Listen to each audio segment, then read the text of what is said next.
Hello. So today we are going to learn about the banking and the expansion of the money supply. So for this topic, I need you guys to pay close attention. When I go over it the first time, maybe you may not pick it up, and that's okay. What you need to do is pause it and rewind it. And if you need to pause and rewind it again, do that.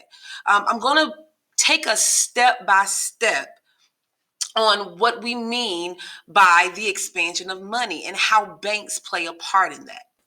So specifically today, what we are going to talk about is the bank balance sheet. Now, before we jump into that, there are some very important definitions that we need to go over before we start on the balance bank sheet. The first thing that you will see on a balance bank sheet is demand deposits. Now, let me go over and talk about what demand deposits are. It is money that is deposited into a commercial bank in a checking account. So again, when you go to Bank of America, SunTrust, Wells Fargo, Chase, whatever your bank is, and when you deposit money into your checking account, we call that the demand deposits, okay? All right, next definition is required reserve. The other day, you guys learned about the reserve requirement ratio. And you learned that banks hold a certain percentage of your money. They hold it, they put it away, they put it in reserves, and the rest of it they loan out. So you guys have already talked about that. What I want to just emphasize here that it is required and that it is not a choice. All right. So a portion of your bank a portion of the money that you deposit in the bank is set to the side and banks can't loan out. And the rest of that money, banks can loan out. As you learned in that video, the required reserves really determines how much banks can loan out. It really determines how much money multiplies in our economy.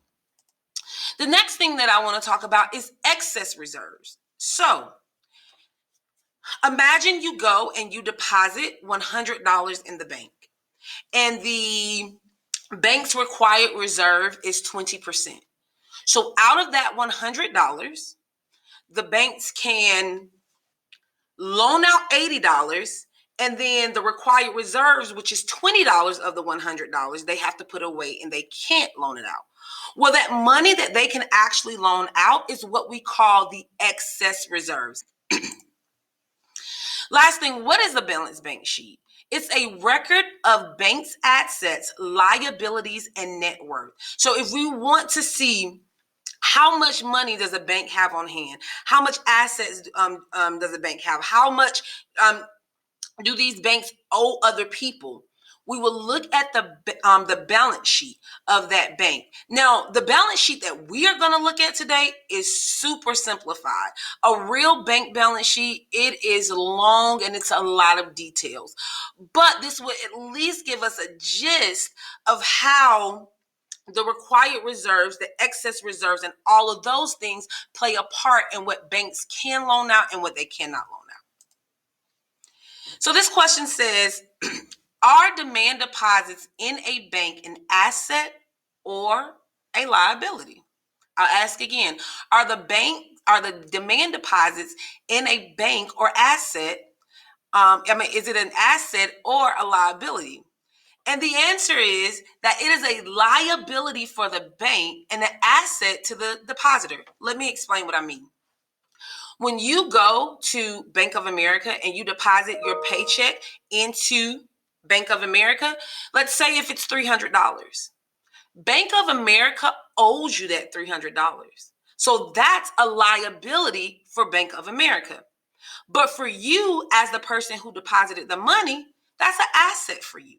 That's something that is valuable to you. All right. So again, demand deposits for banks are liabilities, but for the person who's depositing the money, it is an asset.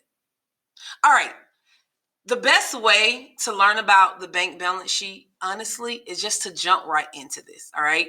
I really don't have a lot of other teaching points, but just to show you how you work a balanced bank sheet. Okay, so this balanced bank sheet here is very similar to what you are going to see on an AP exam or what you will see on my classroom test. So let's break this down. This here is what we call the demand deposits, okay? What we just talked about. So this bank clearly is a very small bank.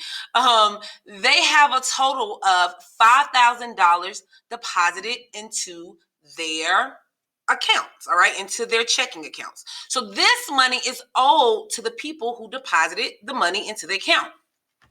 Now, concerning owner's equity, this one here, this number will not change, okay? When I say will not change, not that it will always be $5,000, but we really don't work with owner's equity like that. But let me explain what it is.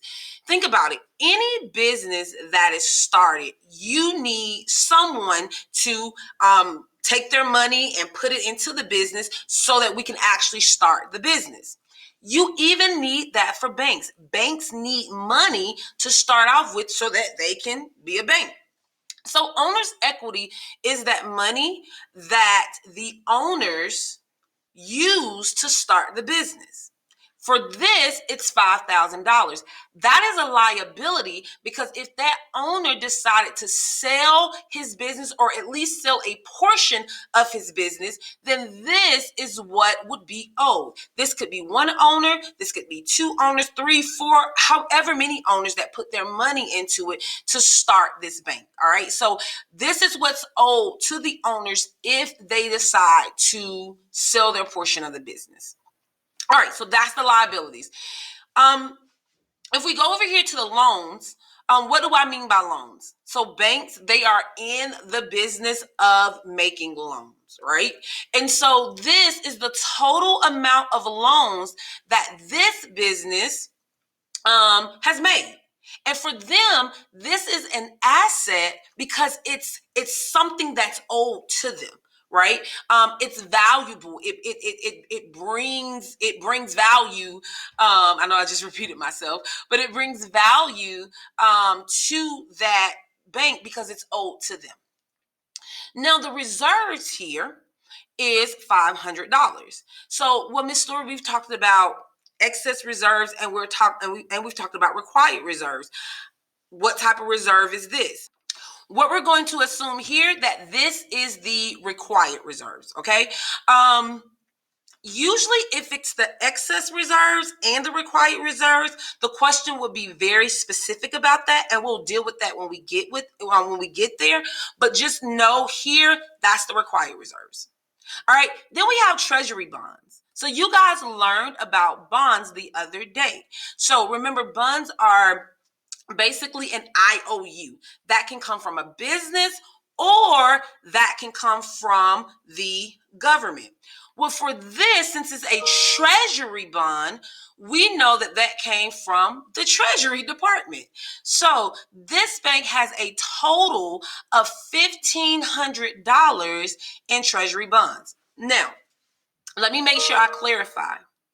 Just because it says $1,500, that does not mean that I am talking about cash on hand. And that's very important for what you're going to learn a little bit later down the line.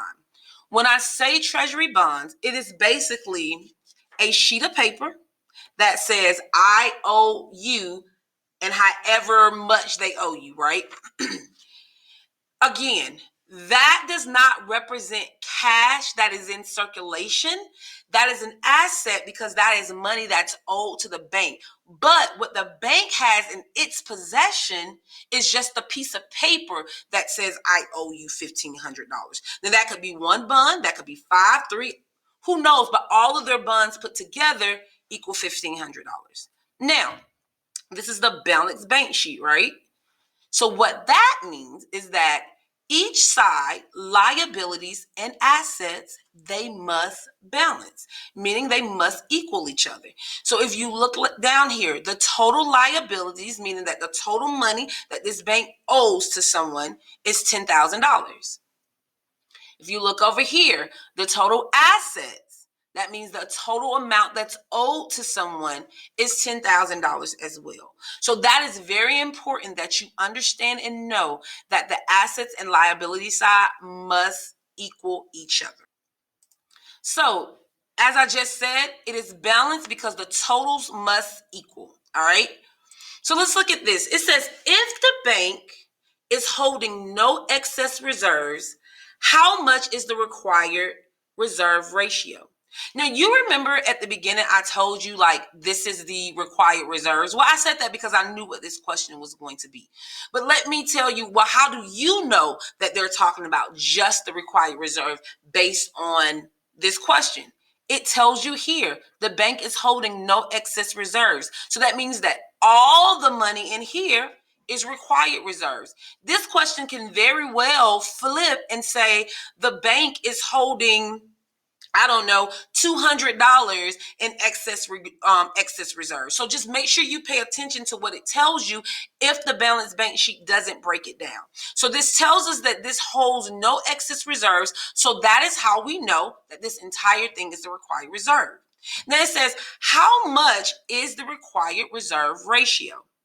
Now, remember I told you at the beginning that the required reserves represents the total amount that banks can loan out, and I'm sorry, not loan out. It represents the total amount that banks must keep on hold and not loan out. Well, what do I mean must keep on hold? Must keep on hold of what? What I am talking about, and make sure you get this in your mind, is demand deposits, okay?